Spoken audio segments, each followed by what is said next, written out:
तस्मै श्री गुरुवे नमः। ब्रह्मानंदं परमसुखदं केवलं ज्ञानमूर्ति द्वन्द्वातीतं गगनसदृशं तत्त्वमस्यादिलक्षणम् एकं नित्यविमलमचलं सर्वति साक्षिभूतं भावार्थितं त्रिगुणरहितं सद्गुरुं तं नमामि। पुंडली गौरदा हरी विठ्ठल श्री ज्ञानदेव श्री गणेशाय नमः श्री सरस्वती नमः ओम नमोजी सद्गुरुनाथा आपल्या चरणी माझा नाथा वचन ऐकावे कमलापती माझे रंकाची विनंती कर जोडी तो कधी काळी आपण असावे जवळी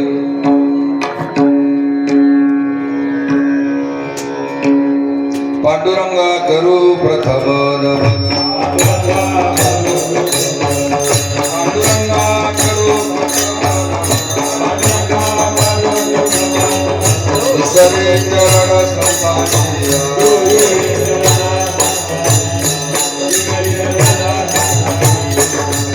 पांडुरंगा करू प्रथम नमन दुसरे चरण संतांच्या त्यांच्या कृपादाने कथेचा विस्तार बाबाजी सद्गुरु दास तुकार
ऐशाचा पदर धरा जेणे देव येईल घरा ऐसे पदराचे धनी संत साधू ऋषी मध्ये उपस्थित जमलेल्या माझ्या माता पित्यानं तात्पर बंद करा बंद डायरेक्ट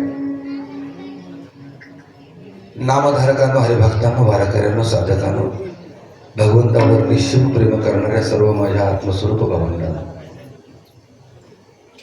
तुम्हा सर्व संत मायबापांच्या चरणी माझा साष्टांग दंडवत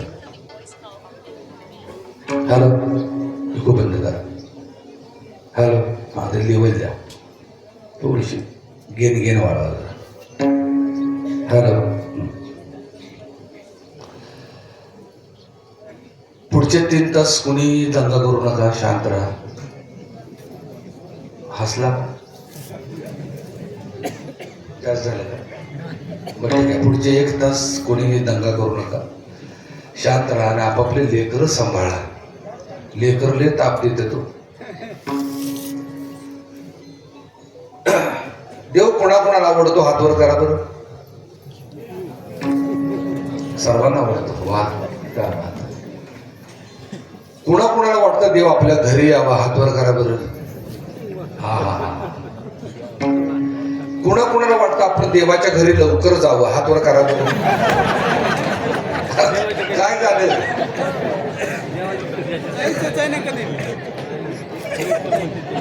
देवानं आमच्या घरी यावं आमची धुणी भांडी करावी आमची शेतातली कामं करावी नाही का आम्हाला सुख द्यावं पण आम्ही काय देवाच्या घरी नको बाबा का देवाच्या घरी जाणं म्हणजे चौघांच्या खांद्यावरून जाणं राम नाम सत्य आहे कोणाला मरण आवडत नाही का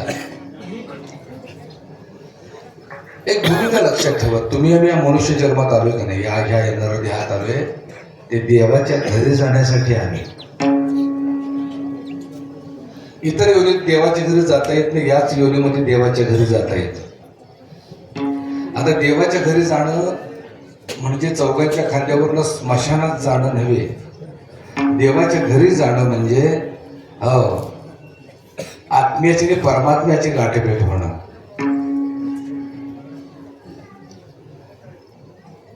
देवाचं घर म्हटलं की तुम्हाला अयोध्या मथुरा पंढरी काशी रामेश्वर ही आम्हाला देवाची घरं वाटतं पण ती देवाची घरं नाही तो अव्यक्त परमात्मा तो अलौकिक परमात्मा लक्षात यावा निराकार निर्गुण परमात्मा लक्षात यावा म्हणून त्याला सगुण साकार दगडात उभा केलाय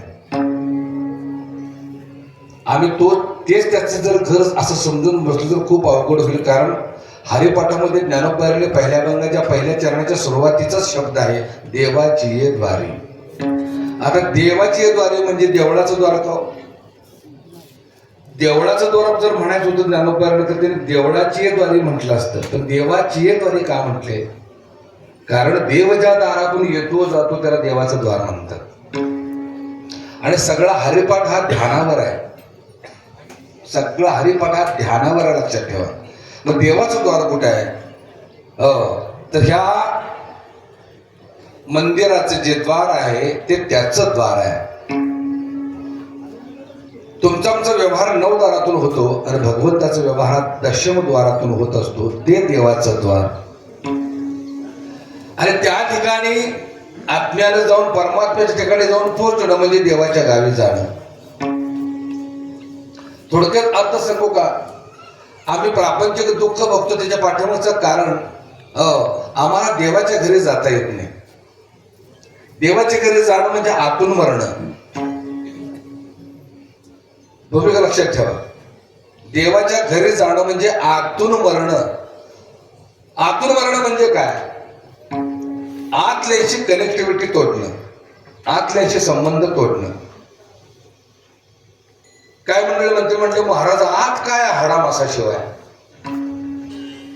पण एक गोष्ट सांगू, बाहेर जेवढे नातेवाईक आहेत ना त्याच्या कितीतरी पटीनं आत नातेवाईक आहेत. काम क्रोध मोह मत्सर अहंकार दंभ छळ कपट द्वेष निंदा आशा तृषा कल्पना कामना वासना भावना इच्छा तशा तमन्ना संकल्प विकल्प भेद खेद संशय हे सगळे नातेवाईक आज ठासून भरलेले आहेत. आणि या नातेवाईकांशी युद्ध करायला भगवंताने अर्जुनाला सांगितलं, या नातेवाईकांशी, बाहेरच्या नाही. कारण या नातेवाईकांची इच्छा पूर्ण करण्यातच आमचं आयुष्य गेलं, नरजन्म गेला. हाताला काही समाधान लागलंच नाही. ज्याच्यासाठी तुम्ही आम्ही इथपर्यंत आलोय तो प्राप्तच झाला नाही. का? आतल्याशी कॉन्टॅक्ट आमचा इतका दृढ आहे. जोपर्यंत आतल्याशी कॉन्टॅक्ट तुटत नाही आतून आम्ही मरत नाही. बघा, बाहेरून मेल्यानंतर एखादा मेला त्याचा नातेवाईकाशी काय संबंध राहतो का? देणं घेणं व्यवहार काही नाही, काही नाही. येणं बी थांबतं, जाणं बी थांबतं, व्यवहार थांबतो, नाती तुटतात, सगळं तुटतं. का? बाहेर मेला की संपला विषय. तसा आतून मेलो की आतल्याशी कॉन्टॅक्ट तुटला. आणि आतली जी इच्छा व्यक्त करतात ना, हे कर ते कर अमक कर तमक कर, संपला, कार्यभागच संपला. आतमध्ये अहंकार नावाचा जो बलाढ्य नातेवाईक आहे, तो नातेवाईक तुम्हाला मला सांगत असतो. काय ना म्हणजे शेजाऱ्याने 3 कोटीचा बंगला बांधलाय. तो म्हणतो बरं मग काय ना म्हणजे त्याची जिरवायची आपल्याला, मग 4 कोटीचा तू बंगला बांध. मग आतला अहंकार ज्या वेळेला सांगतो 4 कोटीचा बंगला बांध, ऐपत नसताना, लायकी नसताना, योग्यता नसताना हा बँकेचं कर्ज काढतो, बंगला बांधतो 4 कोटीचा. आणि ते बँकेचे हप्ते जाण्यासाठी रात्रीचा दिवस आणि दिवसाचे रात्र करतं, मर मर मरत, खप खप खपत, हाडाचे काढ, रक्ताचं पाणी करतं, पोटाला चिमटा घेत. हप्ता वेळेत जावा म्हणून झोपेच्या 2 गोळ्या खाऊन झोपत. एवढं कष्ट करतं ते. बँकेचे हप्ता भरत भरत भरत भरत आणि शेवटचा हप्ता जातोय ना जातोय त्याच्या आतच हे जात. आता बोलणं कळलं का? म्हणजे आतल्याची इच्छा पूर्ण करण्यासाठी बाहेर मर मर मरते, समाधान कुठे आहे? आणि खरं सांगू, आम्ही जी आलिशान घरं बांधतो का नाही, बंगले बांधतो का नाही, हे आमच्या समाधानासाठी बांधत नाही. आम्ही दुसऱ्याने बघून जळावं म्हणून बांधतो. खरंच ना मौल्यांनो, आम्ही गळ्यात दागदागिने घालतो आमच्या समाधानासाठी नाही, शेजारणीनं बघावं आणि तिला तिडी कुटावी. तिडी कुटचा प्रकार माहिती आहे का? फेब्रुवारी येणं आमची कराडची भाषा आहे, सातारा जिल्ह्यात.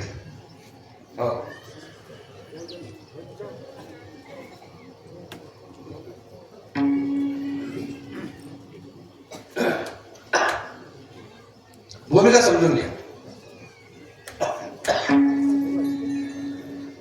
आतून मरणं म्हणजे आतल्याचे कनेक्टिव्हिटी तोडणं. आत जी मी मगाशी नावं घेतली ना ते आत कौरव पार्टी आहे. मग पांडव पार्टी कुठे आहे? आतच आहे. भूमिका समजून घ्या. रामायण कुठे घडलंय? अयोध्येत नाही. रामायण या अयोध्येय नगरीमध्ये घडले. महाभारत कुठे घडलंय? कुरुक्षेत्रावर नाही. या कुरुक्षेत्रामध्ये महाभारत घडलेलं आहे. भूमिका समजून घ्या. जोपर्यंत आम्हाला अध्यात्म कळत नाही तोपर्यंत वाया एर झार हरिवेळ. कारण अव्यक्त परमात्मा ज्याला मी बाहेर शोधायला निघालोय तो कुठं आहे?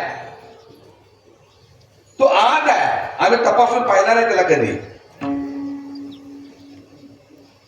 भूमिका समजून घ्या. आणि आम्ही देवाची वर्षानुवर्ष हजारो वर्ष झाली त्याची वाट बघतोय. तो आत्ता येईल मग येईल, आत्ता येईल मग येईल. आलाय का?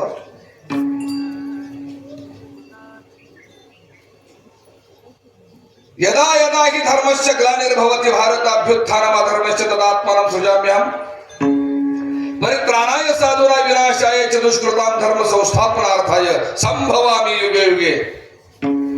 आईची शपथ घेऊन सांगतो, एवढे 2 श्लोक मला पाठ आहेत बरं. हो, नाहीतर तुम्ही म्हणाल महाराज काय संस्कृत झोडताय हो तुम्ही. नाही, 2च पाठ आहेत. का? ह्या 2 श्लोकाने आमच्यावर हॅमरिंग केले. जेव्हा जेव्हा धर्मावर संकट येईल तेव्हा तेव्हा मी अवतार घेईन. जेव्हा जेव्हा साधू संतांची हेटाळणी होईल, निंदा होईल, त्यांचा छळ होईल, त्यावेळेला मी अवतार घेईन. घेतलाय का अवतार? बर, धर्मावर संकट येणं म्हणजे नेमकं काय? मी स्पष्टपणे परकड बोलतो. धर्मावर संकट येणं म्हणजे काय? धर्म म्हणजे काय हे आधी तपासून बघू. धर्म म्हणजे मुस्लिम द्वेष का? धर्म म्हणजे हिंदू द्वेष का? धर्म म्हणजे इतर धर्मियांबद्दल द्वेष का? धर्म म्हणजे काय? धर्म म्हणजे दंगल, जाळपोळ, लुटालूट, मारामारी, भोक्साभोक्सी याला धर्म म्हणतात का? 350 वर्षापूर्वीची कबरी उकरून काढणं याला धर्म म्हणतात का? माझं बोलणं समजून घ्या. याला धर्म म्हणत नाही. आणि धर्म धर्म धर्म धर्म म्हणून जे बोंबलतात ना, लक्षात आलं का? ते धर्माच्या नावाखाली तुम्हाला आम्हाला भांडण लावतात आणि ते मात्र येशीत निवांत आहेत. आम्ही आंधळेपणानं मूर्खासारखं आम्ही धर्माच्या नावाखाली भांडणं करतो, तंटे करतो, डोके फोडून घेतो, उरावर केसेस घेतो. ते मात्र निवांत आहे. धर्माचं राजकारण कुठं कुठं झालं विचार करा. संतांनी तुम्हाला धर्म सांगितलेला आहे. खरा तो एकच धर्म जगाला प्रेम अर्पावे. जगाला म्हटलंय, त्या जगामध्ये सगळे हिंदू, मुस्लिम, शीख, ईसाई सगळेच आहेत. हिंदू म्हणजे धर्म नाही, मानवता म्हणजे धर्म आहे. विष्णुमय जग वैष्णवांचा धर्म, भेदाभेद भ्रमामंगळ. म्हणून हिंदू, मुस्लिम, शीख, ईसाई पेटवापेटवी झाले की आम्ही पेटतोय. मागचा पुढचा विचारच करत नाही. प्रपंचाचा विचार करत नाही, बायका पोराचा विचार करत नाही, कुटुंबाचा विचार करत नाही. त्यांनी छो म्हणले की आम्ही पळतोय. भूमिका समजून घ्या. नाही, आणि धर्माची सोपी व्याख्या सांगू. धर्माची सोपी, अगदी सोपी, फार काय नाही सांगत, जास्त अवघड. मला जे आवडतं ते दुसऱ्याला देणं या नाव धर्म. मला जे आवडतं, मला काय आवडतं? मला पाठीवरून हात फिरवलेला आवडतो. मला तहान लागले की तांब्याभर पाणी देणारा, भूक लागली की चतकोर भाकरी देणारा, संकट समय माझ्या हाताला धरून संकटातून मुक्त करणारा, आधार देणारा, प्रेम करणारा असा व्यक्ती आवडतो, असा समाज आवडतो, आपल्याला जर हे आवडत असेल, हे आपण समाजाला देणं, या नाव धर्म, ह्याच्यापुढे धर्माची व्याख्या समजू शकत नाही. भूमिका समजून घ्या. आता आताची तक्रार चाललेलं हे टोळीबाजी आहे. स्वार्थासाठी भांडणं लावायची, टाळकी फोडायची, आपण निवांत राहायचं.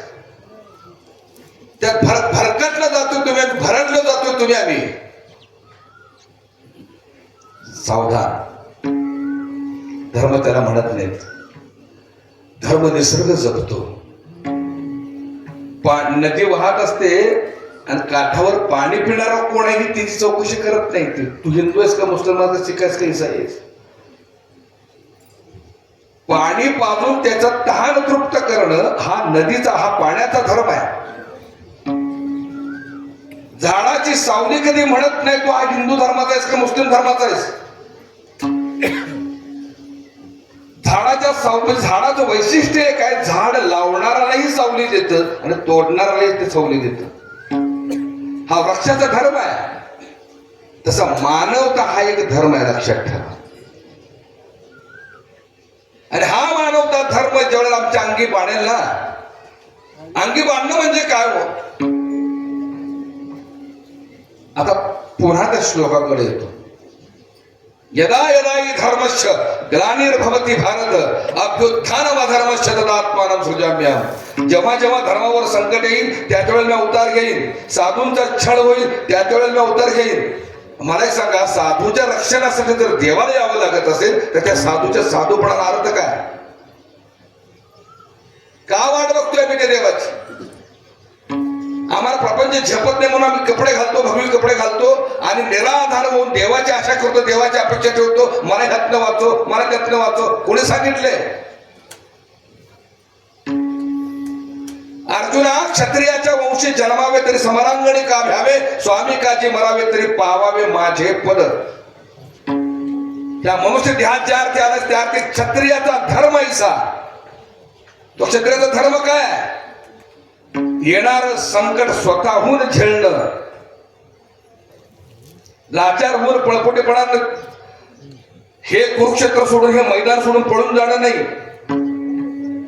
प्रपंच टाकणं म्हणजे मैदान सोडून पळून जाण्यासारखं आहे. बोलू का, समजून घ्या. अर्जुन उद्देश नाही केला हो. आणि देवदेवत जर करून सगळ्या गोष्टी प्राप्त होत असते तर भगवंताने अर्जुनाला उपदेशच केला नसता. त्याला सांगितलं असतं युद्धभूमीच्या कोपऱ्यावर जा, हो, समाधी लावून बस, लागल ते तुला मी देतो. म्हणलाय का देव? लागल ते तुला मी देतो म्हणलाय? उचल धनुष्यबाण, युद्ध कर. भूमिका लक्षात ठेवा. आणि म्हणून लढण्याचं सामर्थ्य आपल्यात निर्माण झालं पाहिजे. लाचारासाठी कोणाची वाट बघायची गरज नाही, निराधारासाठी कोणाची वाट बघायची गरज नाही. म्हणून मी नेहमी सांगत असतो, देव अवतार घेणार नाही. लिहून घ्या, तो अवतार घेणार नाही. काय कुठल्या बोर्डवर लिहून देऊ? अहो म्हटलं बघ, महाराज असं का म्हटलं, यदा यदा हि धर्मस्य ग्लानिर्भवति भारत. एक गोष्ट लक्षात ठेवा, ऋषी मुनी संत महात्म्याने हे जे लिहून ठेवलेलं आहे त्याच्या पाठीमागे गुह्यार्थ लपलेला आहे, हे लक्षात ठेवलं पाहिजे. देव कधी अवतार घेत नाही, तर देवाचं अवतरण होत. माझं बोलणं कळते का? देवाचं लहान मुलं शांत करा. मी सुरुवातीला सांगितले, नाहीतर मी कीर्तन थांबविले.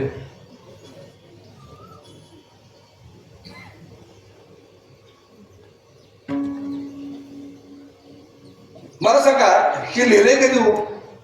बाबाने कधी लिहिले? यदा यदा ही धर्माचे कधी लिहिले? किती हजार वर्षापूर्वी? 5000 वर्षापूर्वी लिहिले. अजून काय येणार तो? आता किती वाट बघायची? जग बुडल्यावी कधी किती वाट बघायची? बरं, महाभारत घडले का? महाभारत घडले का? सगळंच कन्फ्युज आहेत बरं. महाराजांनी विषयच असा काढलाय, होय म्हणावं का नाही म्हणावं, नाही का? महाभारत घडले का? घडले. पण तुम्ही आम्ही समजतो तसं नाही घडलेलं. आत्ताची परिस्थिती तीच परिस्थिती पूर्वी आहे. ते थोडेसे चमत्कार दाखवले, आकाशात परत उडाला, ती बाणं आली, ते एकमेकाला थटली, ती जिरटोपण पोशाखन रथन तलवार हे सगळं मी बघतो. त्याला म्हणतो आम्ही महाभारत. ते महाभारत नाही, आत्ता घडते हे महाभारत आहे. मग हे सेम ऍज इट इज पूर्वी घडत होतं, आत्ता घडतं, पुढे घडणार आहे. काय फरक पडत नाही. पूर्वी अधर्म नव्हता का? पूर्वी अधर्म नव्हता का? 5000 वर्षापूर्वी नव्हता का? ज्या काळातले धर्मशील त्याच काळात 5 पांडवांनी आपल्या बायकोला जुगारात लावली. कुठल्या धर्मात बसते का धर्मात? तुम्ही लावाल का आपल्या बायकोला जुगारात? हा धर्म आहे का अधर्म आहे? मोठ्या ना बोला. अधर्म आहे. मग पूर्वी अधर्म घडत होता, आता घडत नाही का? भर सभेमध्ये दुःशासन द्रौपदीचं वस्त्र पडत होतं, ओळखलं का नाही? सगळी गप्प बसली होती. शुक्राचार्य, भीष्माचार्य सगळी छान डोळे मिटून गप. तो दुःशासन वस्त्र ओढतोय. काय पोरं उठतायत?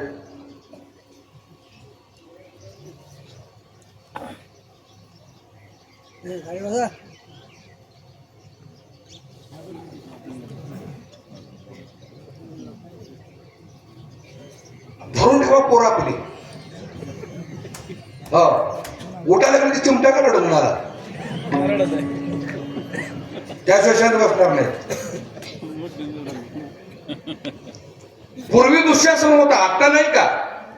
अहो पूर्वी एकच होतं दुःशासन, आता गावागावात दुःशासन आहे. नाही गावागावात दुःशासन. हो, प्रत्यक्ष जर वस्त्र ओढत नसले ना तर कामांध होऊन अंतर्गतपणे दररोज बलात्कार करतात का नाही? बघा, प्रत्येकाच्याच दुःशासन आहे, प्रत्येक जण दुःशासन आहे. प्रत्यक्ष जरी तो वस्त्र ओढत नसला तर आतून मनातून तो कामांध होऊन वस्त्र ओढतो प्रत्येक स्त्रीची. मग महाभारत घडते का नाही? पूर्वी घडला, आत्ता घडते, पुढं घडणार आहे. भूमिका लक्षात ठेवा. खून होत होते पूर्वी, आता होत आहे. मग तो अवतार कधी घेणार? आणि तरी गोष्ट सांगू, चायना देशामध्ये अलीकडे एक पुस्तक सापडले, ग्रंथ सापडला. एक पुस्तक, ते पुस्तक होतं 7000 वर्षापूर्वीच, आत्ताच सापडलेले चायना देशाला. 50-60 वर्ष झाले. 7000 वर्षापूर्वीचं पुस्तक होतं. त्या पुस्तकात काय लिहिलं होतं माहितीये का? चोरी करणं पाप आहे, लबाडी करणं पाप आहे, परस्त्रीकडे वाईट नजरेनं पाहणं पाप आहे, बलात्कार करणं पाप आहे. हे कधी लिहिलं होतं? 7000 वर्षापूर्वी.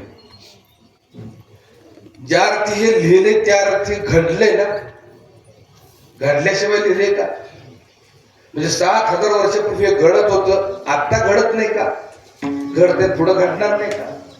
मग तो अवतार कधी घेणार?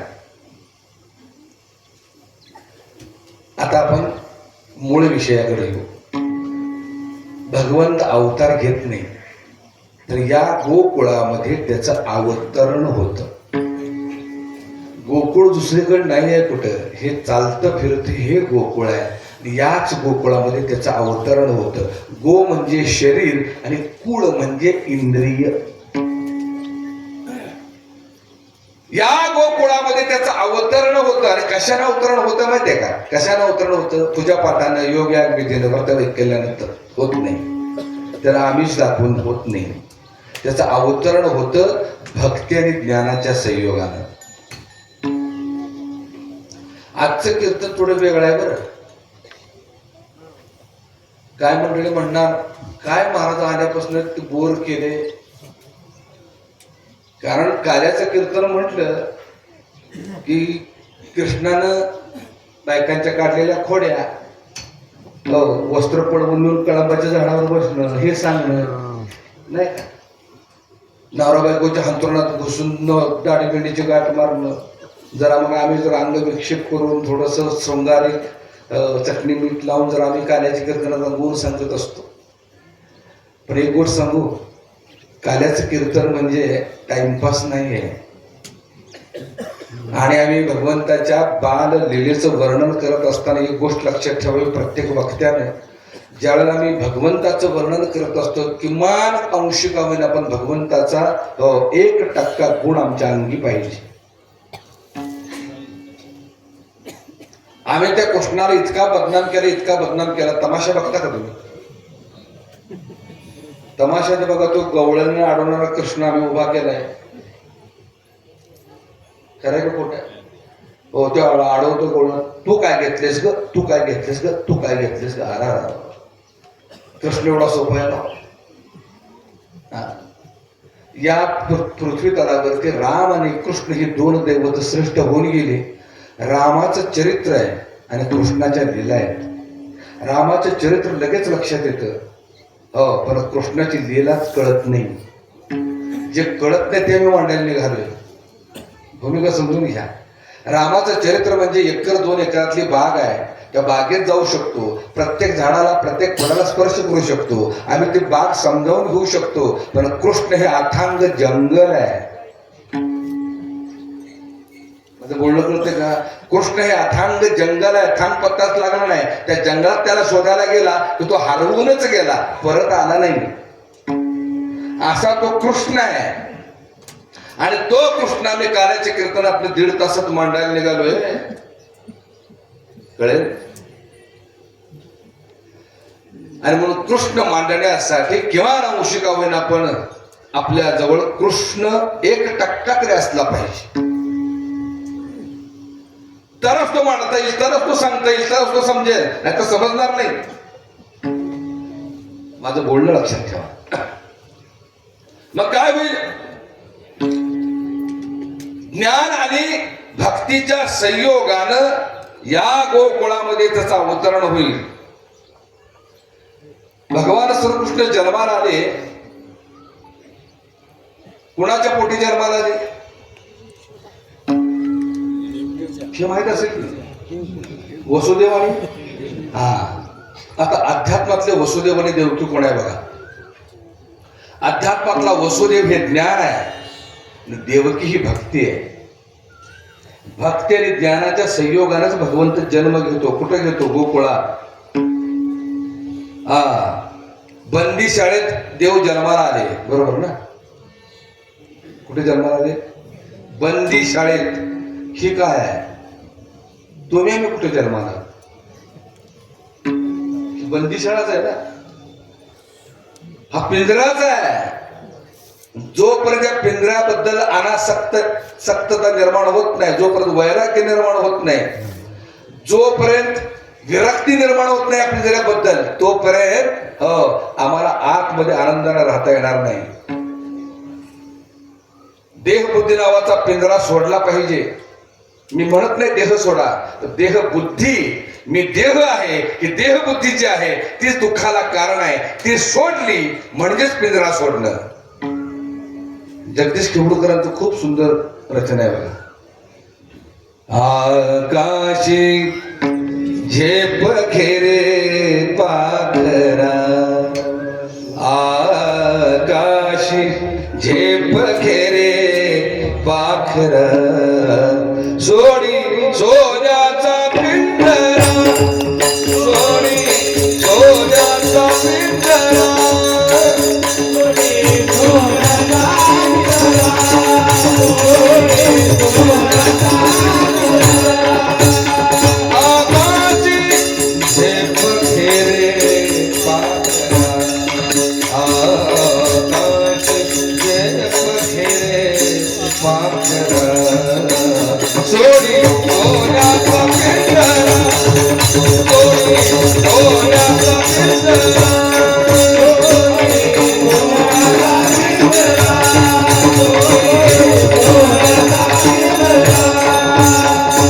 भगवती वैभव माया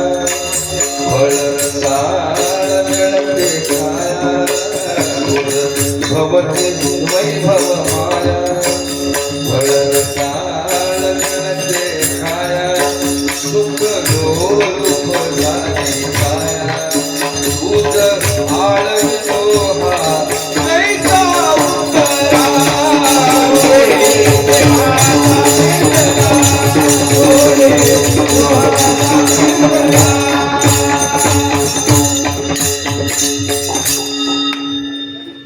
जरा सोडू वाटत नाही. हा का? सोन्याचा अर्थ कळलं का? कशाचा आहे हा? सोन्याचा आहे, त्यामुळं सोडू वाटेना. देह बुद्धी सोडल्याशिवाय भावंडानं खऱ्या अर्थानं सुख आपल्याला मिळणार नाही. मी देह नाही, देह माझा नाही, मी देहावेगळा निसंग परतत्व परब्रह्म आहे याची जाणीव प्रत्येकाला झाली पाहिजे. इथं बसलेलं सगळं गोकुळ आहे आणि याच गोकुळात ज्ञान आणि बोला भक्ती या दोनाच्या संबंधानं त्या भगवान श्रीकृष्णाचं अवतरण झालं की अधर्माबरोबर लढण्याचं सामर्थ्य येतं. माझं बोलणं कळलं का? त्याचा जन्म इथं झाला पाहिजे. पाळण्यात घालून उपयोग नाही. माझं बोलणं कळलं का? पाळण्यात घालतो आणि काय आम्ही पाळणा म्हणतो काय. आणि त्याचा जन्म या गोकुळात करून देणारे कोण आहेत माहितीये का? सद्गुरू आहेत. काना वचनाची ये भेटी सरिसाची पैकिरटी वस्तू होऊन उठी कवडू एक जो. आपल्या हृदयामध्ये त्याचा जन्म करून देणारे सद्गुरू आहेत. त्या सद्गुरूला शरण गेलो इथे कृष्णाचा जन्म झाला. सद्गुरू काय करतात माहिती आहे का? वसुदेवने देवकी म्हणजे ज्ञान आणि भक्तीच्या माध्यमाने त्याचा जन्म या गोकुळात करून देतात. भूमिका समजून घ्या. म्हणून भगवंत प्रतीचं ज्ञान आणि त्याच्या प्रती असलेली निष्ठा म्हणजेच भक्ती ह्या दोन्हीचा संगम झाला की त्याचा जन्म इथं होतो. अर्ध्याहून पलीकडे झोपली. अरे देवा आता काय? कोण कोण झोपले हातवर करा बरं.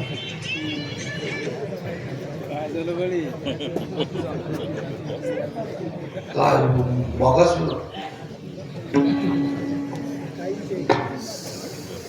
आता कोणाला कीर्तन सांग. त्यात कसं माहिती आहे का? आध्यात्मिक कीर्तनात झोप येतेच. कॉमेडी असू द्या.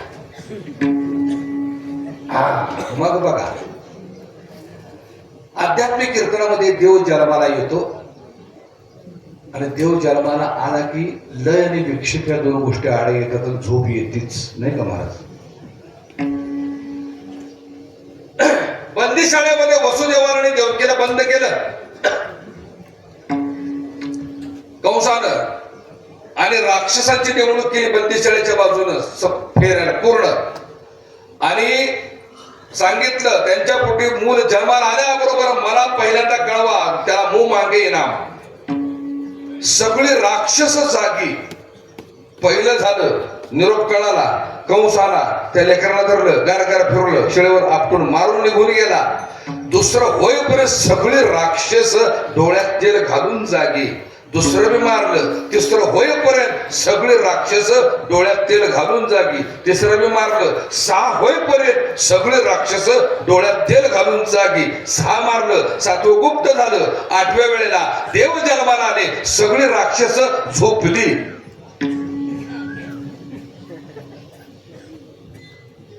नाही कळलं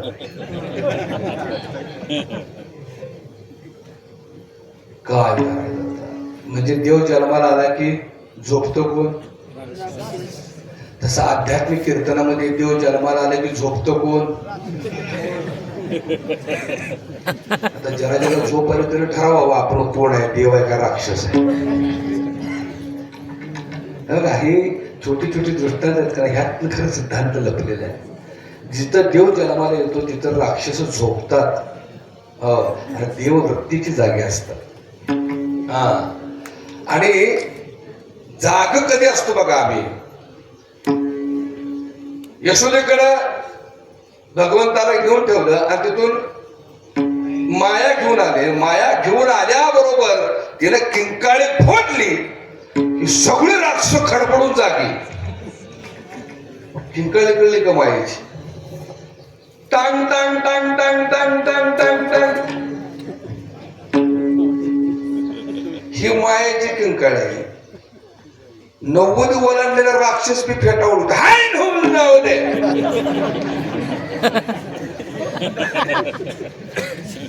70 ओलांडलेले राक्षस उड्या मारतात. तासभर कीर्तनात झोप येते बघा त्या. कळलं का? गोकुळातले सगळे मारली. कौशला कळालं यशोदेच्या ठिकाणी एक मूल वाढते, त्याला जो मारेल त्याला मुमांगी इनाम. भगवंताचा जन्म कोणत्या दिवशी झाला? अष्टमीला. जन्माला येऊन भगवंतांना 6 दिवस झाले होते. जन्माला आले अष्टमीला आणि जन्माला येऊन 6 दिवस झाले होते. आणि 6व्या दिवशी कंसानं दरबार बोलला, कोण त्याला मारेल त्याला मुंह मांगे ना. सगळ्यांनी राक्षसाने हात वर केला आणि त्यात एक राक्षसीन बी होती. तिचं नाव काय काय माहित आहे तुम्हाला? उगीच एवढ्या लांब सगळं माहित असतं. कशाला मला बोलवले? पुतळा. पुत म्हणजे पवित्र, ना म्हणजे नाही.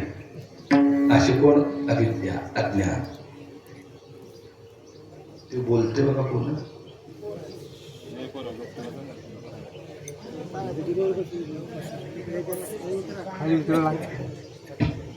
हा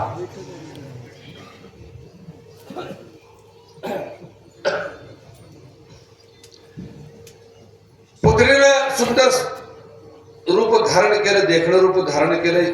आपल्या स्तनाला विष लावलं आणि यशोदेकडे गेले. यशोदेकडे लढेवाळाकडे म्हणतो, काय बाई मैत्रिणीला विसरलीस?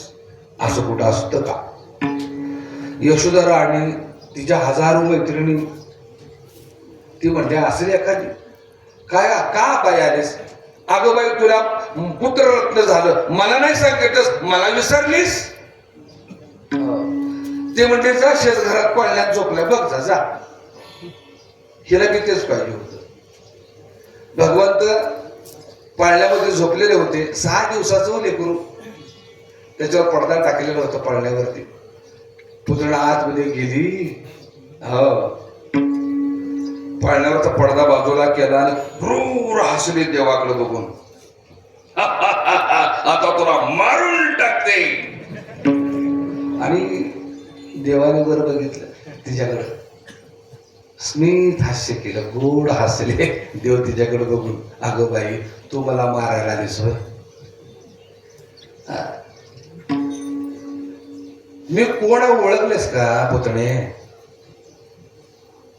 जो महादेव स्वतःला मोठं समजायचा, ज्या महादेवाच्या हातात सत्ता होत्या, विभूत्या होत्या, सर्व काय होतं, श्रीमंती होती, ऐश्वर होतं, सगळ्या गोष्टी होत्या.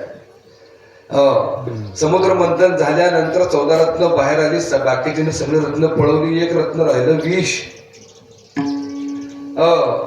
ते विष महादेवानं प्राशन केलं.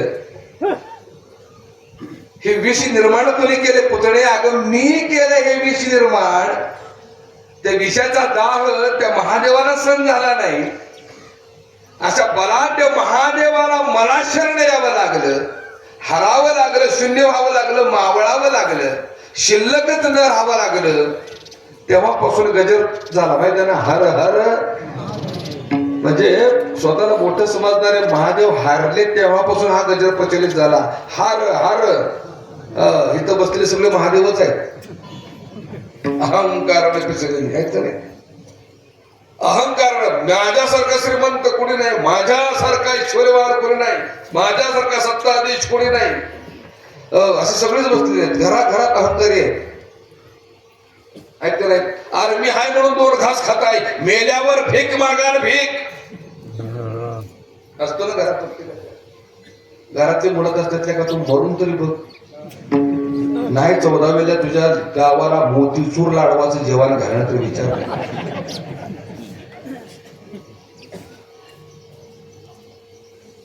अशा बलाढ्य महादेवाला देखील माझ्या एवढ्या विषानं हातबल केलं ग पुतणे. तू मला मारण्यासाठी माझंच विष घेऊन आला नाही का?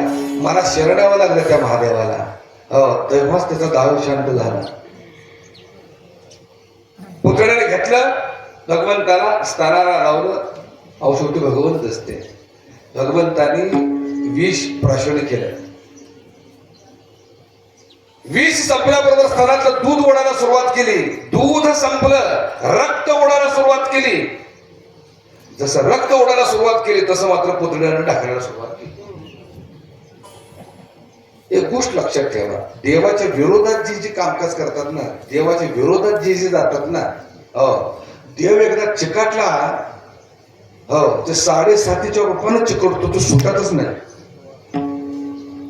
माझं बोलणं कळलं का? पुतळा गेली होती देवाशी वैर करायला, देव जे 7.5 रूपानं चिकटला. भूमिका लक्षात ठेवा. मग धार्मिक कार्यात, देव काजात, भक्ती काजात कोणी विरोध करू नये. जो देव तुमच्यावर कृपा करतो तोच देव 7.5 चिकटतो. पुतळ्याला सोडवण्याचा प्रयत्न करा, सुटता का? सुटेनाच. रक्त ओढायला सुरुवात केली, रक्त संपलं, पंच प्राण ओढायला सुरुवात केली. प्राण अपार व्यान उदाहरणे समान, पंच प्राण ओढायला सुरुवात केली.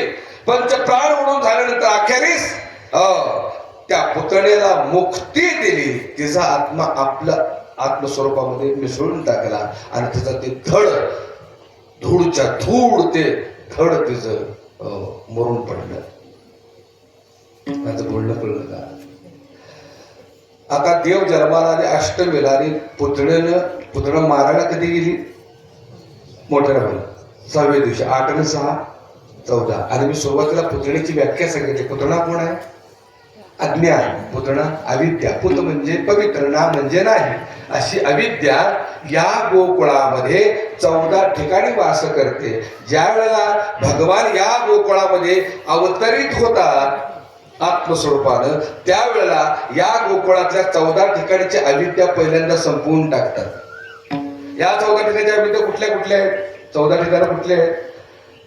5 कर्मेंद्रिय, 5 ज्ञानेंद्रिय, मन, बुद्धी, चित्त आणि अहंकार, या सगळ्या ठिकाणच्या अज्ञान दूर करतात आणि या गोकुळाला मुक्त करतात त्या पुतळ्यापासून. कळला का अर्थ? आपल्याकडे पुतळा आहे का नाही तर तपासून बघा. गोकुळात जायची गरज नाही. हळूहळू भगवंत मोठे झाले. मी दृष्टांत बरोबर सिद्धांत सांगत जाणार, अध्यात्म सांगत जाणार आहे. हळूहळू भगवंत मोठे झाले, कोडे काढायला लागले, गाराणी सुरू झाली. बाई माझं कृष्णाला लोणी पळवलं, बाई माझी वस्त्रच फुटली, बाई माझा माठच फोडला. आणि त्या सगळ्या गवळणींमध्ये ही चर्चा सुरू झाली, देवाबद्दल निंदा सुरू झाली. नवीनच लग्न झालेली गवळण नुकतीच आली होती, नवीन लग्न होऊन, देखणी होती, उंच होती, छान होती दिसायला. त्या गवळणीची गारणी ऐकत होती. कोण म्हणले कृष्ण मला भेटू दे, कानच धरते. ह्याच्या आधी देवाची तिची गाठ पडली नव्हती बरं. देवळे कानच धरते हे कळलं कुणाला? ते बोलले गवळणी, पण कळलं कानाला. त्यातलं मी सिद्धांत सांगतो. आम्ही बाहेर कर्म, पाप कर्म न करता मनात जरी पाप आणलं ना तरी ते त्याला आधी कळत असत. माझं बोलणं कळते का? पिते दूध डोळे मिटून जात मांजराचे. मांजर काय करतो माहिती का? दूध डोळे मिटून दूध पितं. जरा वाटतं कोण बघत नाही, मागणं काठीचा रक्ता बस हे पळतो. एक गोष्ट लक्षात ठेवा, तसं देवाची काठी दिसत नाही पण मारले जोरातला. अर्थ कळला का? मारले. म्हणून मनात बी पाप आणायचं नाही. नुसतं मनात पाप जरी आणलं तरी त्याला कळत ते. माहिती आहे का द्रौपदीने काय केलं होतं? महाराजा सज्जावर केस विंचरत असताना कर्णाचा रथ भरधाव पुढे समोरून निघून गेला. मनात फक्त आणलं. काय आणलं? त्या 5 पांडवाबरोबर 6वा असतात का बिघडलं असतं? काय फरक पडला असता? फक्त मनात आणलं. हे देवाला कळालं. मग तिची परीक्षा घेण्यासाठी पण ते जांभळाचा दृष्टांत माहिती आहे प्रत्येकाला. आता सांगत बसायला वेळ नाही. गवळण म्हणली कानच धरते. देव म्हणला बर. आणि या प्रसंगावरती माझ्या सद्गुरू जनार्दन महाराजांचा खूप सुंदर असा गवळण आहे.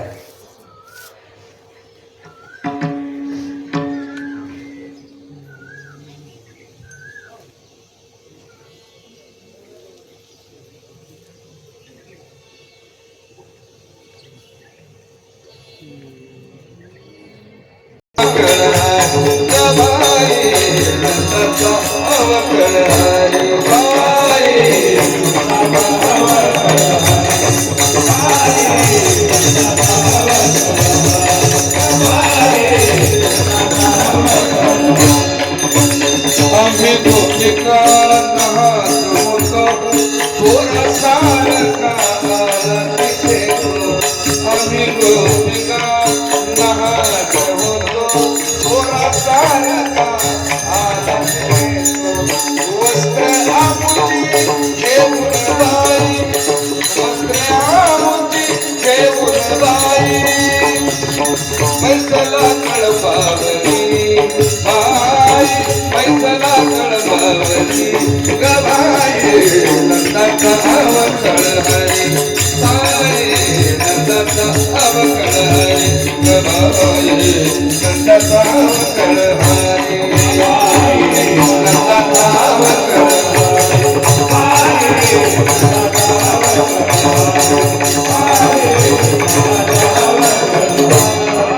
पती पत्नीच्या निवासस्थानी झोपेमध्ये साडी वेणी पती पत्नीच्या निवासस्थानी झोपेमध्ये साडी वेणी बांधून बाई या कानाने बांधून बाई या कानाने केली ग मस्करी बाई केली ग मस्करी ग बाई नंदाचा अवकळ हरी बाई नंदाचा अवकळ हरी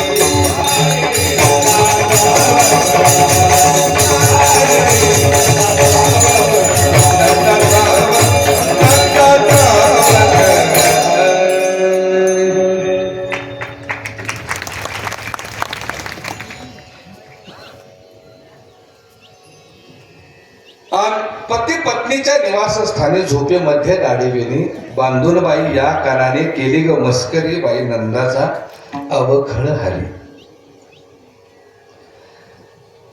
ही नवीन लग्न झालेली गवळण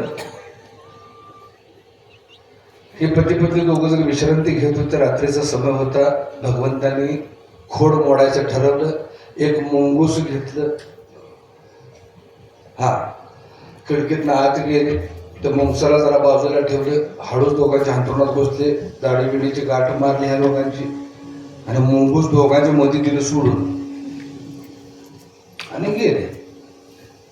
आता ते मुंगूस आहे हो, ते काय समाधी लावून बसणार आहे.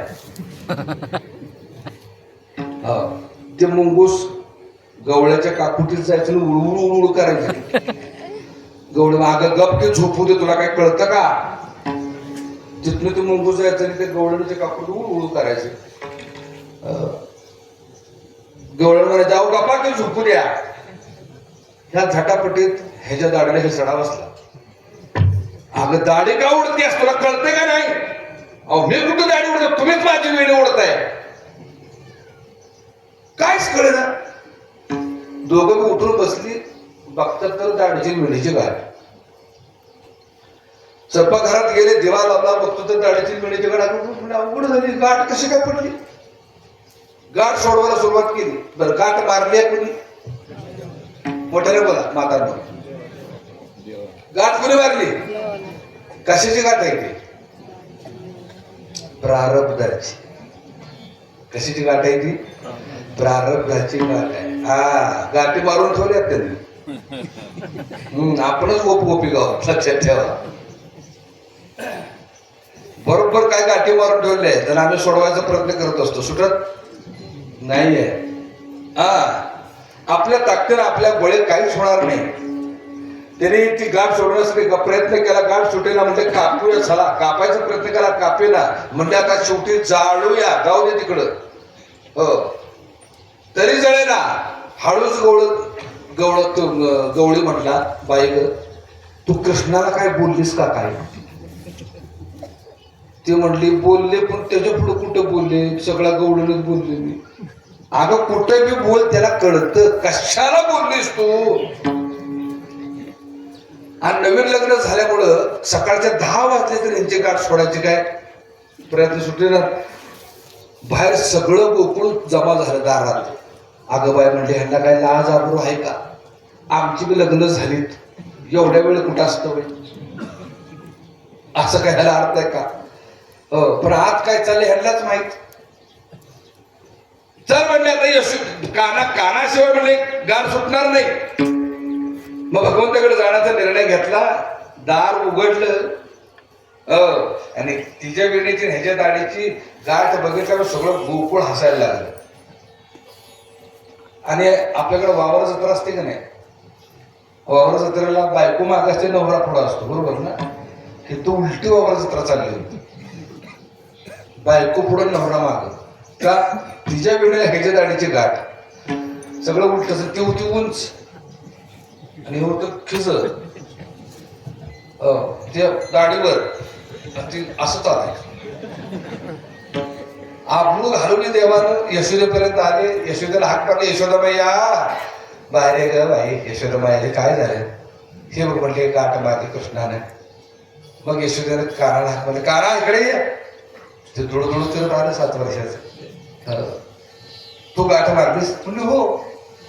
का मारलीस? विचार केला. तिची खोड काढली का मी? नाही. मग माझी काय खोड काढावी तिला? यशोदा म्हणाली, बाई ग आकाराने जर तुम्ही खोड काढले तर तुमची खोड काढणारच. माफी मागा, क्षमा मागा. दोघांनीही साक्षात दंडवत घडलं कानाला कृष्णाला. क्षमा मागितली, पश्चाताप व्यक्त केला. भगवंतांनी काय केलं माहितीये का? फक्त हात फिरवला. केसावरून काय केलं? फक्त हात फिरवला, गाठ सुटली. सिद्धांत काय सांगतोय का? तुम्ही आम्ही प्रारब्धाच्या गाठी सोडायला जातोय. प्रारब्ध या जन्मातलं नाही भावंडानं, जन्मी जन्मीचं प्रारब्ध तुम्ही आम्ही घेऊन आलेलो असतो आणि तो सोडवण्याचा प्रयत्न करतो. या जन्मामध्ये सुटत नाही. सुटते कधी माहिती का? सुटणं म्हणजे काय? तीव्रता कमी होणं. प्रारब्ध कोणाला चुकलेलं नाही. त्या ज्ञानोबाला ना तुकोबाला ना नाथ रामाला ना कृष्णाला कोणालाच प्रारब्ध चुकलेलं नाही. मग काय करावं? प्रारब्धाची तीव्रता कमी करावी. कशाने कमी होते? कशाने कमी होते? गाठ कशाने सुटते? नाथांच्या हरिपाठातला गोड दृष्टांत आहे, म्हणजे प्रमाण आहे. एका जनार्दनी भोग प्रारब्धा, एका जनार्दनी भोग प्रारब्धा.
हळूहळू भगवंताची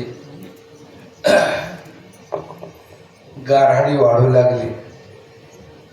सगळ्या गवळ्याने म्हणले, बाई ग हे तुझं लोणी खातोय, हिचं लोणी खातोय, माझं खातोय, सगळ्याचं लोणी खातोय. आणि एक गोष्ट सांगतो, देवाला फक्त लोणीच आवडतं बरं.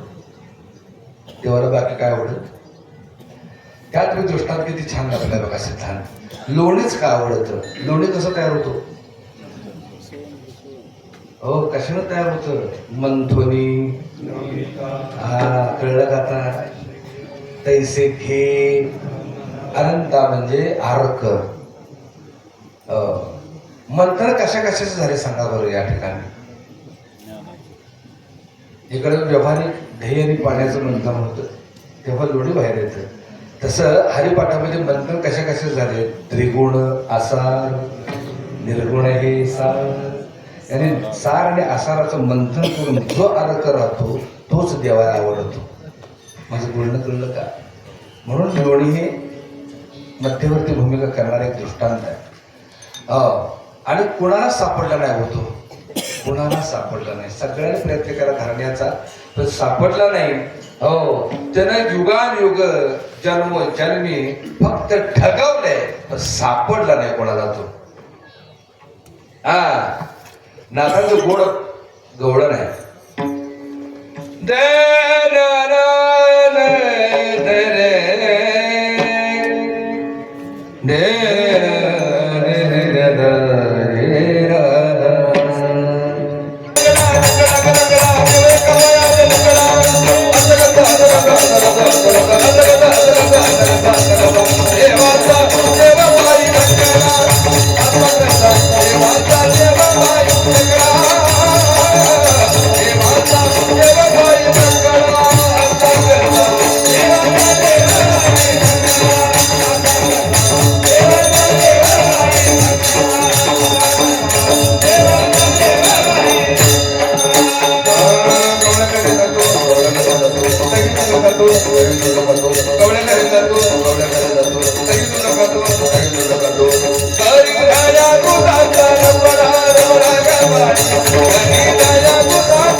बहुतेक आवडलं नाही.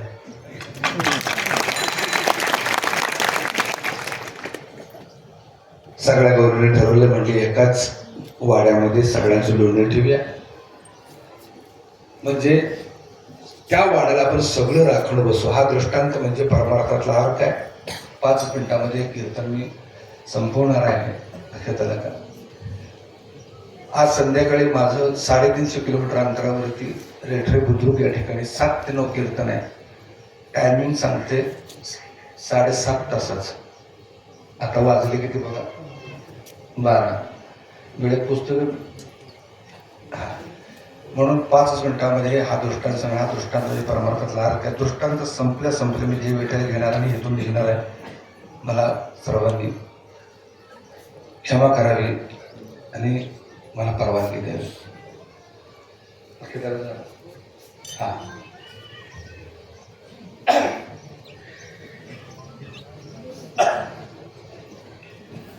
सगळ्या गवळणीने एकाच वाड्यामध्ये लोणी ठेवायचं ठरवलं.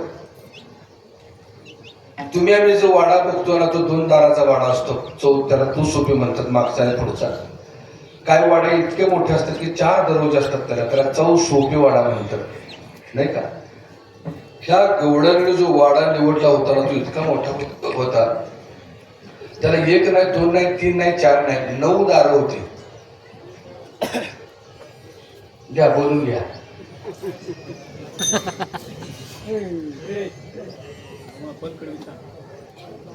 त्याला किती दारं होती? 9 दारं होती. कळलं का? कळलं का? हा, कळणाऱ्याला कळलं. 9 दारं होती. चला म्हणजे एकच मोठ्या माठामध्ये ते लोणी ठेवली आणि शिंकू वर अडकून ठेवली, कोणाला खाताच येणार नाही. सगळ्या गवळणी एकत्र आल्या. त्या गवळणीची संख्या किती माहितीये का? हरिपाठातच नाथाने सांगितले 12-16 जणी हरीशी नेणती. त्या 12-16 जणी आहेत. जाणायला देखील आपल्या ओवीमध्ये म्हटले बघा 12-16 गडणी अवघ्या कामिनी.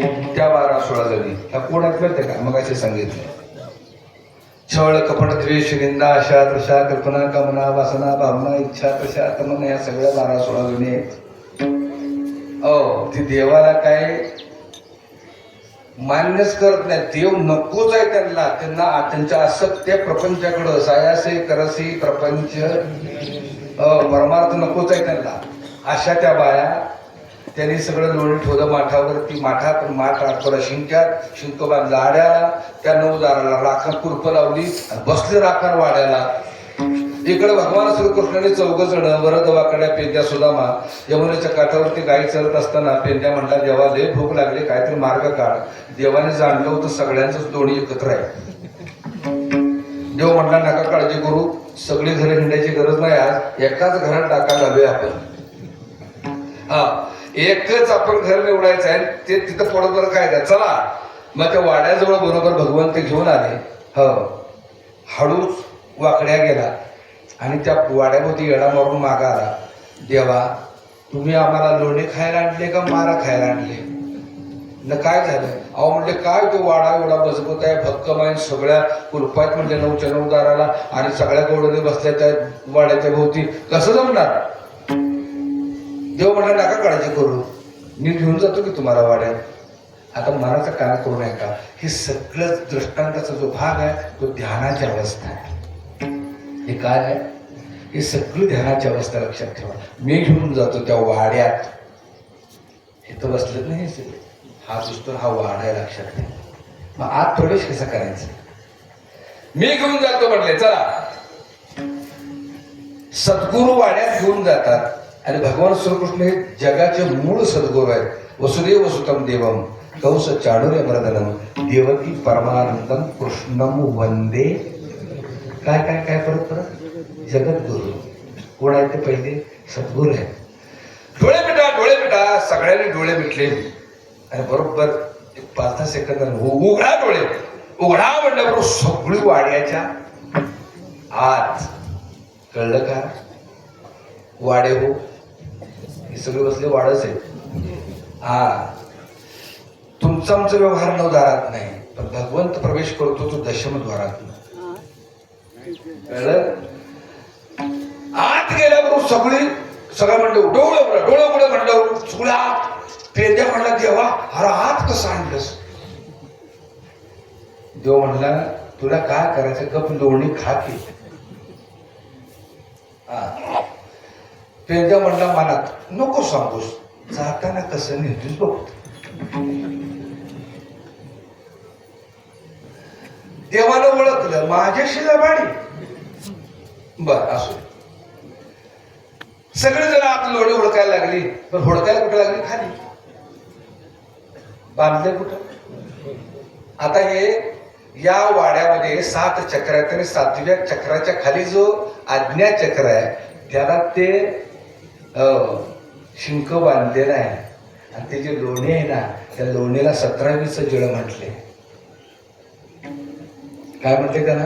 17वीचं जळ म्हटले.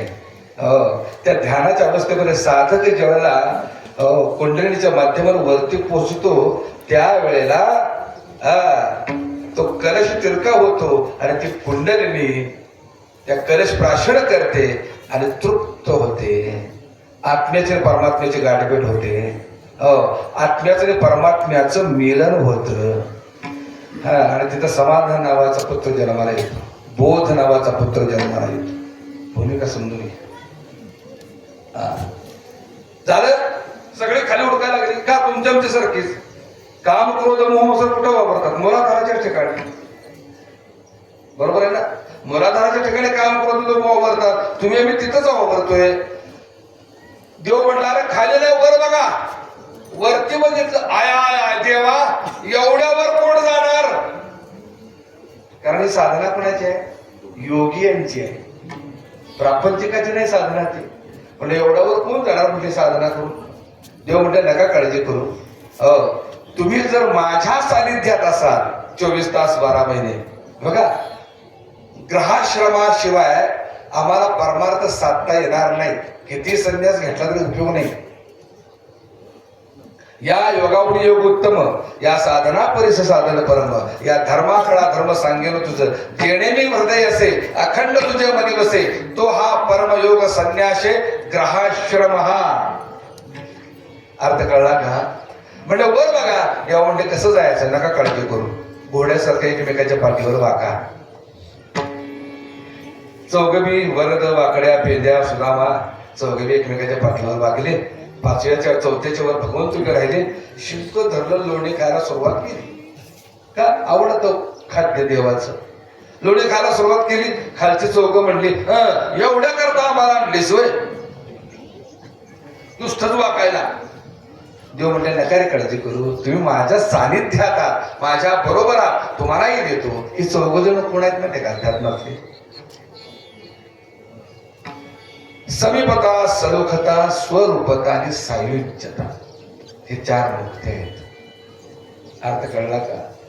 सलोखता म्हणजे समीपता म्हणजे परमार्थ कार्यात जवळ येणं. सलोखता म्हणजे परमार्थ कार्यात आवड निर्माण करणं. स्वरूपता म्हणजे परमार्थ कार्य करत असताना आपल्या स्वरूपाकडे लक्ष जाणं. आणि सायुज्यता म्हणजे स्वरूपाची आपली किंबहुना परमात्म्याची जीवात्म्याची गाठ भेट होणं, त्याला म्हणतात सायुज्य मुक्ती. हे कधी लागतात माहितीये का? सानिध्याने परमात्म्याच्या. अखंड भगवंताचं चिंतन चालू ठेवलं स्मरणामध्ये की 4 मुक्त्या प्राप्त होतात. नका काळजी करू. तुम्हाला लोणी खायचंय, खा. वाका खाली वाकले, चौघांनाही दिलं, आपण पोटभर खाल्ले. आणि सगळ्यात खालचा जो होता का, लोणी खाऊन त्याचा हात झाले निसरड. एक वेळ अशी आली, लोणी खाता खाता खालचे हात धुवले, साटकन सटकले, धड धड धड धड वरून खाली आली चौघबी. आवाज झाला, माठ फुटला, नासाडी झाली. आवाज जसा झाला तसे गवळ्याने म्हणून, अगं बाई चोर घुसळ, पळा पळा पळा. गवळ्यांचा गरबा ऐकून देव म्हणजे, डोळे मिटा डोळे मिटा डोळे मिटा. सगळ्याने डोळे मिटले, तर पेंड्याने एक डोळा उघडा ठेवला. देव म्हटलं, अरे माझ्या समोर लबाडी. बर ठीक आहे. सगळे बाहेर गेले त्या वाड्यातनं. पेंड्या वर गेला, बरोबर आड्यात अडकला. कुठे अडकला? आड्यात अडकला. अर्धा खंड अर्धा. सिद्धांत असा आहे, भगवंतावर जर विश्वास ठेवला नाही, परमार्थ कालावर जर विश्वास ठेवला नाही ना, घरका ना अशी अवस्था होती. आणि या सगळ्या गवळणी आत आल्या, बघतो तर सगळे सांडासांडी झालेले. राग आला. एकीनं बघितलं, वरती अर्ध लोंबकळत होतं कमरेच्या खाली. ह्याला म्हणले चोर. पूर्वी त्या रव्या डोक्यावड्या उंच मंथन करायचं रव्या, काय मोठ्या गाठी होत्या खाली उसळायच्या, उलट्या केल्या गाठी. बरं एक रवी नव्हती, 7-8 रव्या होत्या. एक सगळ्यांनी एक रवी घेतली, जी उलटा करून फोडायला सुरुवात केली. नंबरपासून खाली चेचला. तो बोंबाला, देवा सोडो रे बाबा देवा.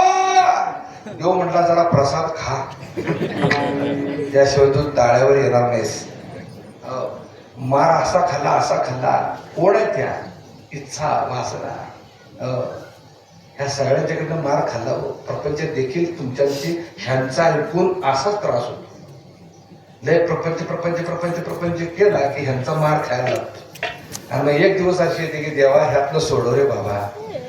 ज्यावेळेला भावयुक्त अंतःकरणापासून परमात्म्याला हाक मारतो ना, त्यावेळेला त्याची सोडवणूक होते. हे अभ्यासानं कळतं. काय झालं मग अखेरीस? देवा पुन्हा चूक करणार नाही, पण मला यातलं बाहेर काढ असं म्हटल्यावर भगवंताने आलं ग, तू देवाला बाहेर काढला.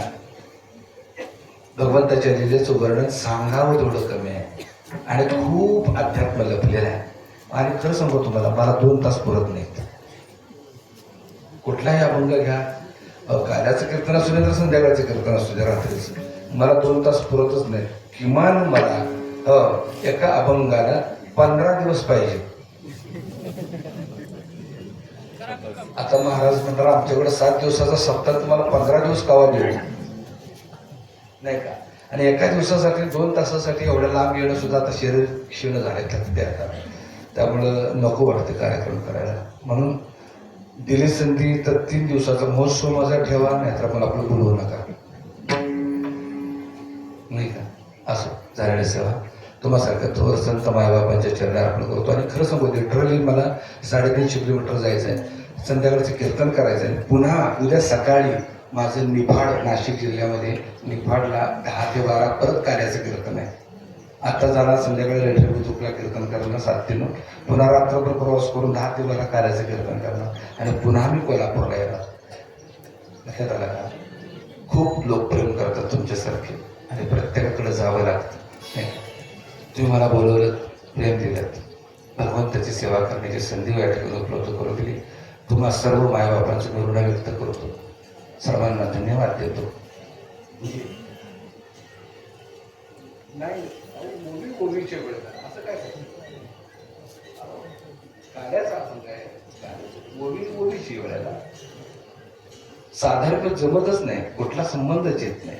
त्यामुळं अठ्ठास करू नका. पुढच्या वेळेला बोलवा, 3 दिवस द्या मला, पाहिजे भरपूर देतो, त्या 3 दिवसात देतो पोट भरी, पुरे म्हणाल असं झालेलं सेवा तुम्हाला संत मायबापांच्या चरणी अर्पण करतो, भगवान पांडुरंगाच्या चरणी अर्पण करतो, सद्गुरू जनार्दन महाराज वसंत गडकर यांच्या चरणी अर्पण करतो. या ठिकाणी सेवेला पूर्णविराम देतो. तत्पूर्वी भगवंताचं गोड भजन. विठोबा रघुमाई जय जय विठोबा रघुमाई, जय जय विठोबा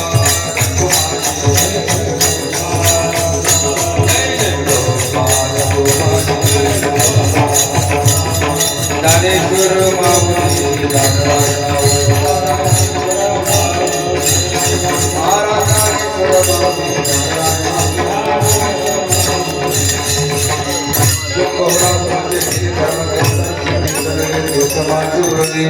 पण करवी तैसी गेली कटकट वाकुडे गाली देव जाणे. झालेली सेवा पुन्हा एकदा परमपिता पांडुरंगाच्या चरणी अर्पण करतो. या ठिकाणी सेवेला आम्ही पूर्णविराम देतो. विठ्ठल जय विठ्ठल जय विठ्ठल जय विठ्ठल बोली देते पुरे वेळी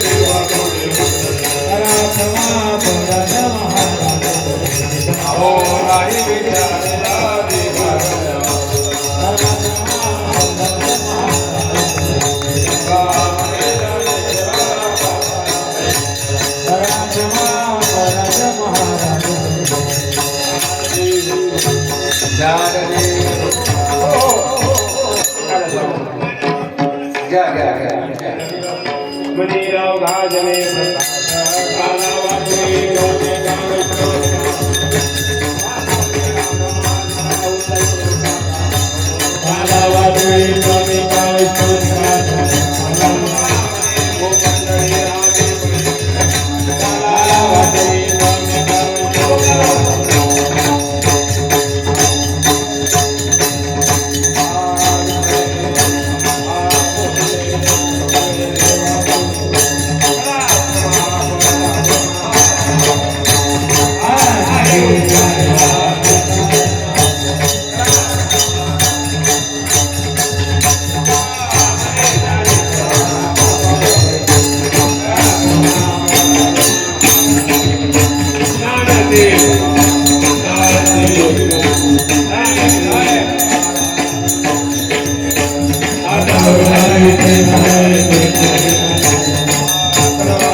दोन्ही मंडपामध्ये महिलांची व्यवस्था जेवणाची केलेली आहे.